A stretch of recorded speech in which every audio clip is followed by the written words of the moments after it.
again. Thank you so much for coming.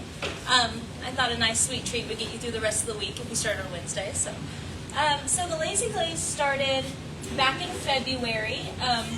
I've always loved to cook, but I used to really not like to bake because baking is very scientific and it's very, you can't, mess up a measurement or throw in an extra seasoning. It just doesn't turn out. So I always loved to cook because I could be scatterbrained and throw in this, that, the other, and always turned out great. And then I started baking in 2020. We went through a personal loss, and I learned that I could have some kind of control in baking. If I did it right, it always turned out. And when life's kind of out of control, it's nice that, you can make something that turns out really nice and delicious. And then I had my last baby in January, January 15th. And I am not somebody who likes to sit for very long. I'm not somebody who can settle. I'm always moving and everything, as you can see with my hands right now. And to deal with postpartum, I started baking just for my husband and I and the fire department. I think they got a little spoiled for a couple months. And then a couple of people said, you should start selling my lemon blueberry loaf, which is this one. Is the most popular. It's has a lemon glaze on it, super fresh and all of that. And then after the loaves came, I, of course, was like, well, I have to keep being creative so I don't just hit a stagnant. Then I started making mini bundt cakes and scones.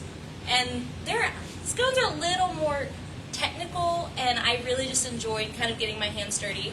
And then the cookies came. And they've just been kind of my favorite part of this journey so far, because you can throw just about anything in a cookie and it usually turns out. This one's the everything but the sink cookie. It's got toffee, chocolate, pretzels, and chips in it.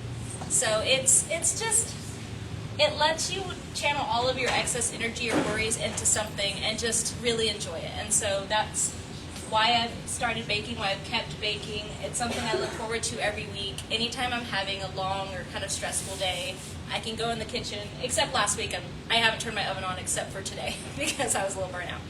But these are my tres leches cakes. I don't do traditional cakes because I don't have the patience to ice things. I just know that I would spend hours on it trying to get something perfect and it might not turn out how I want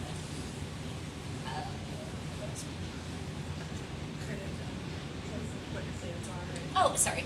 So my future with the Lazy Glaze, I would love, as most people, to have a brick and mortar. It's definitely a dream that's a little further on the horizon. Both of my little ones are still at home, so I want to get them in school so I'm not missing out on those little years that are so short. And once that happens, I think it's going to just be a little bakery and bistro. I would love to also have it partially be a coffee shop / bookshop. It's kind of something that seems so broad, but I'm really close with Brace Books and More. So I'm hoping maybe they'll open a little side store and collaborate with me, and so put some of their books in the store, have the coffee, but then people can get sandwiches, things like that. I want to also have an event space so people for weddings can have a nice, calm environment. I want it to be very, not grandma vibes, so to say, but when you go visit your grandmother, the first thing you feel is comfort. And I want people to be able to come in and the stress of the day is gone. It's not bright and airy. It's not work environment. It's very mixed match lamps, gold furniture, actual coffee cups. I want you to be able to leave the work environment behind and actually just enjoy the hour that you have to yourself before you have to go back into the fray. Because life doesn't slow down for anybody anytime. So that would be my goal with having a brick and mortar, is when you walk in, you're there. You can lay your phone down, you can talk to your person, you can just be alone even if you need to. You can grab a book, charge your phone, just exist for a little bit. What are some of the challenges? The challenges. I think the biggest challenge is time. When I have the babies, there's really not a lot of time. There's a lot of long days, really early mornings. Also, expenses, that's always something that you want to keep your prices fair, but you also want to cover your expenses. Just a box of butter, it ranges anywhere from $4 to $8, depending on where you get it. So that's always intimidating when you go to the grocery store and you do buy everything and you see the total. It can kind of be discouraging, but when you have somebody tell you that your baked goods are great and you have those conversations, it lets you get over that little hurdle and realize that the expenses are always going to be there, but if you can just see excitement from it. It's just what it is. It's just kind of got to be there. I think the other challenge is dishes. Dishes and laundry in my life are the two banes of my existence. I would rather do my taxes every day than do laundry. So I just, get a little tired of doing the dishes. My poor dishwasher broke, and for about 3 weeks I was hand washing dishes. And when you have to use the same, beautiful stainless steel mixing bowl for 8 different recipes, by the end of the day, you and Dawn dish soap aren't very good friends. So I think that's the childish in me is just I don't want to do the dishes. But I think the other challenge is not getting burnt out, not pushing myself too far. You always want to do the next thing and create the new trend, but sometimes you have to stay humble and stick to your guns and not think, what do I need to do tomorrow, and just enjoy today. I get very in my head about I need to keep up with all the other home bakers or just people who have a business in general, and I have to stay so relevant on social media, and I have to do this and communicate with customers. And so you kind of get where you feel like you're never really off work. And so that's something by 5 o'clock every day, I try to just make family time and not overlap too much, because I'm worried with overlap you'll lose who I am as a mother and who I am as a baker and who I am as a wife. So that is the challenge that you face every day, is not letting myself get burnt out and also not losing sight of the goals that I have in 3 or 4 years from now. Where do you get your customers? Mostly Facebook or word of mouth. A lot of times I've just went to neighbors and taken baked goods before. I've done little pop-ups here and there, and that seems to get people. But I mean, just the loyalty of my customers is where a lot of more people come. They'll tell this, that, or the other. They'll have a party, and then I'll get usually rollover from that, and that's always really, really great, because it means the word that's being spread is from somebody who's also enjoyed it. So their recommendation means a lot. Any other questions? What about your name? Where did you come up with your name? So the Lazy Glaze came from, the glaze part comes from, the first loaf I've made is the lemon blueberry loaf, and it has a lemon glaze on it, and a lot of things I make have a glaze, and it's relevant to baking, and it's also has its own little quirk. And then the lazy part, I think that came around because my favorite day of the week is Sunday. I love a good lazy Sunday at home with the kids and a cup of coffee, and so I wanted to combine that future that I want with just also kind of just funny, punny, household name that isn't common, isn't a play on anything else, hasn't been pieced together from another company. It's just something.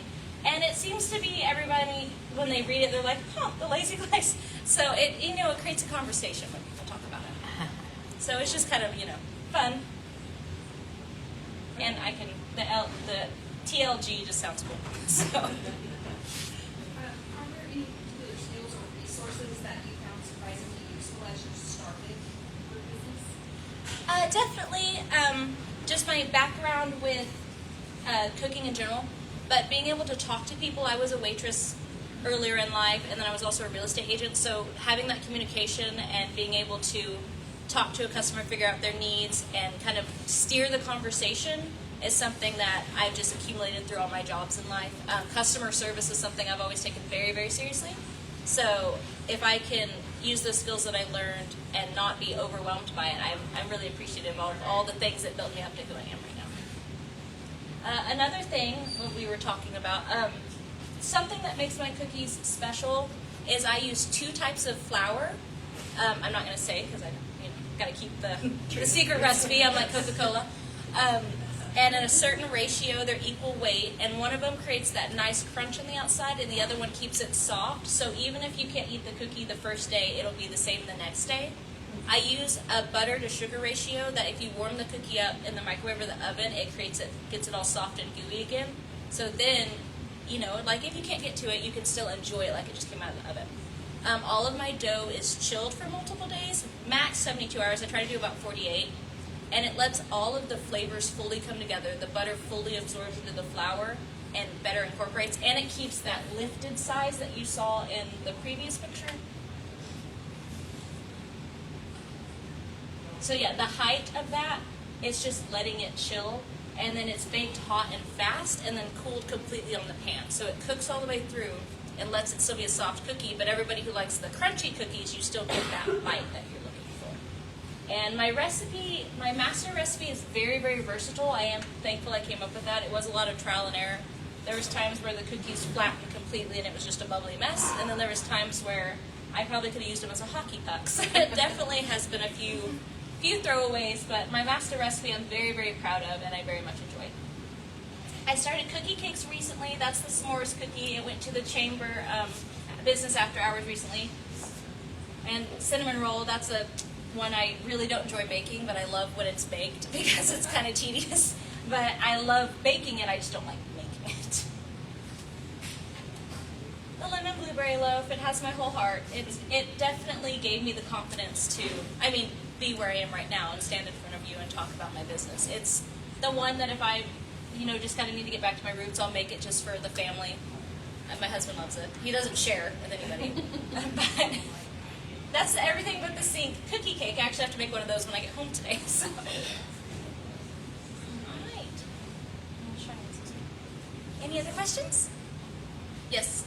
Whenever you were first starting the business, did you have any financial setbacks or struggles? Not particularly. I just started really small. I did sit down and price out every single ounce of my ingredients. That way I could figure out the exact cost. And then I learned from, actually my mother-in-law, she has a plumbing business, how to price things and make it where you still make a profit.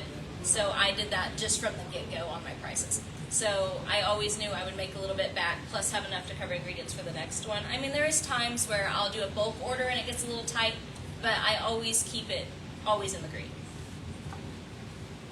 You said that you have done some pop-up shops, which is wonderful for those who don't have a bigger family or wouldn't buy like a dozen cookies for a gift or something.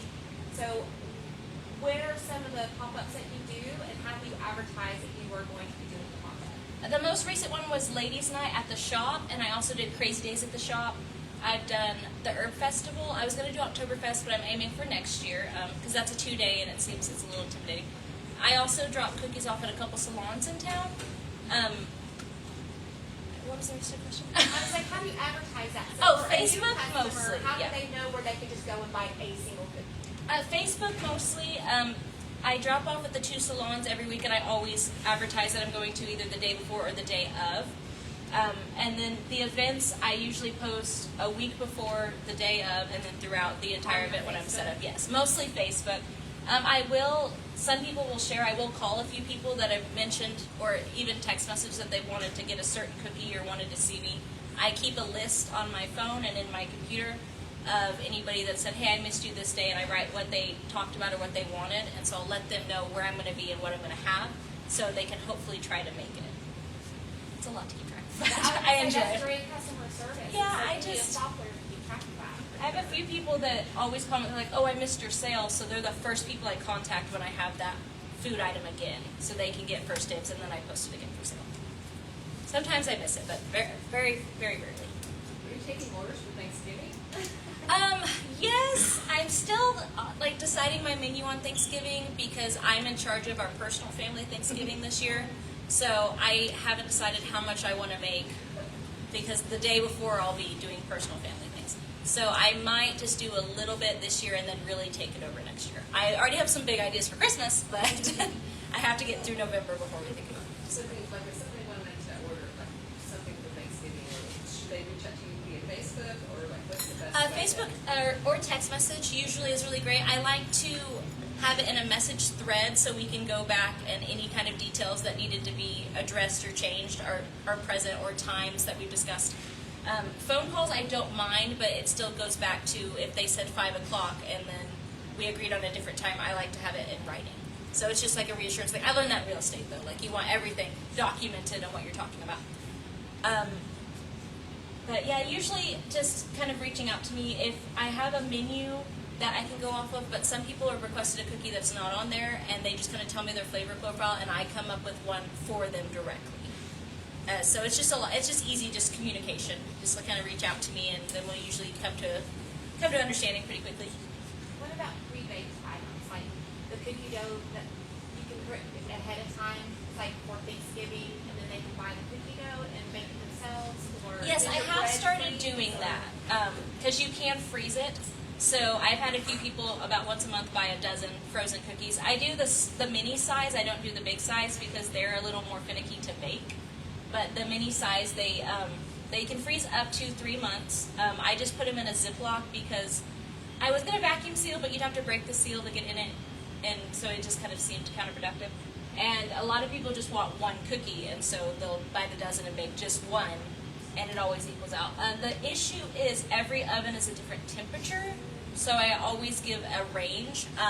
I bake mine at 375 in a convection, which is technically 400. So I tell people bake the first cookie hotter and then adjust, because if you do all the dozen on a wrong temperature, you're going to have cookies that don't turn out. But I can't guess that, because if your oven's 15 degrees off either way, I wouldn't be able to What about your guarantee it. breads? How do you, 'cause doesn't- Those are made day of. I can't, like, these were made this morning. They just are better fresh. So I like to, usually my pickup times are in the evening. That way I have the morning to do it, and then they can cool, and then like they can get glazed without rushing the process. Because if you try to glaze something when it's hot, or wrap it when it's hot, it can make it really soggy, and then it ruins the texture. And I might not know the texture's ruined until you slice into it. And that's the other kind of drawback with baking, is it might look exceptional, but the inside you don't really know until somebody tries it. And I never send out anything I'm kind of nervous about. I will remake it that day if I need to, or ask the person if I can move it to the next morning, because quality control is incredibly important to me, and I don't want somebody to say their cookie or lemon loaf was great, and the next person said, well, mine was dry. Because then consistency across the board isn't there, and I believe in consistency completely. So what time did you start to make that this morning? So I measured out my flour last night and saran wrapped it so I wouldn't have to, use my brain. But I got up at 5:30 and got it in the oven at 6. It came out at 6:57-ish, and then had to cool, and then I brought it. Great job. Thank you. Yeah, it was. I had to. Let me just say, this morning it was dragging my little slippers around my kitchen, but I did it. But yeah, I always want everything as fresh as I can get it, because you're not paying to eat something that's days old. The cookies, thankfully, you can freeze them and they taste the same, and they actually bake more even when they're frozen. Because in the fridge, one might be a little bit colder, one might be. So freezing them and baking them is ideal, because you get the same results every time. So what can our community do to support you? I think right now, just if you do purchase something, taking a picture, telling your friends, sharing it on social media. Social media is a powerhouse that, when used correctly, can aid anybody. Besides that, because I'm not trying to grow too quickly at the same time, because I'm just one person, I can't. Sadly, I would love to just bake all day, but I have other responsibilities. So just, positive reinforcement. I'm also always open to constructive criticism. So if I do bake something and it didn't turn out, I need to hear why or what I can improve on. So I always want people to be 100% honest with me when they buy something, because I could be sending something out thinking it's 100% and it's only 75. So that's another thing. I just want honesty from the community, from my customers. And then just support. You always don't have to buy just from me. There's several bakers that I absolutely recommend and adore. Loyalty is something that's super important. Just, if you can't buy at the same time, just share a post or engage, comment. Just kind of remind me that on the days where I'm tired and I ran out of vanilla and I have to go get eggs, that it's all worth it. So just, support is the main thing. Just happiness for me, and I'll return it in all my baked goods. Okay, any other questions? All right, well, I want to